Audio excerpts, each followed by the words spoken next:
જય જય ગરવી ગુજરાત. હું રજનીકાંત પટેલ, કિસાન સંઘ ભરૂચ જિલ્લા મહામંત્રી અને એક સામાજિક કાર્યકર.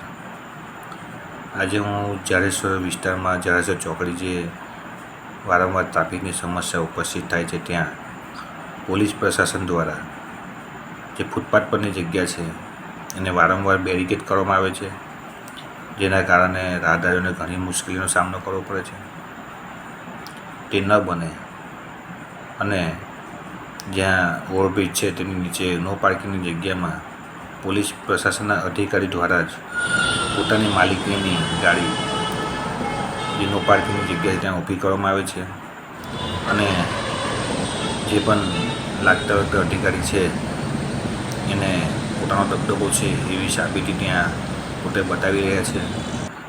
તે ન થાય અને તે ન બને તે માટે પ્રશાસનને આ વિડીયોના માધ્યમથી ધ્યાન દોરવામાં આવે છે. તદુપરાંત ટ્રાફિકની સમસ્યા નિવારણ થાય એ હેતુસર તમે વારંવાર નો પાર્કિંગની જગ્યામાં જો કોઈ ગાડી કે વાહન ઊભું કરવામાં આવે તો તેને તાત્કાલિક ધોરણે તમે નિયમ અનુસાર એને તમે દંડ ફટકારતા હોય છે કાં તો ગાડી ડિટેન કરતા હોય છે. તો આ પરિસ્થિતિમાં આપસી તરફથી કયા પગલાં લેવામાં આવે છે એ અમે જાણવા માગીએ છીએ.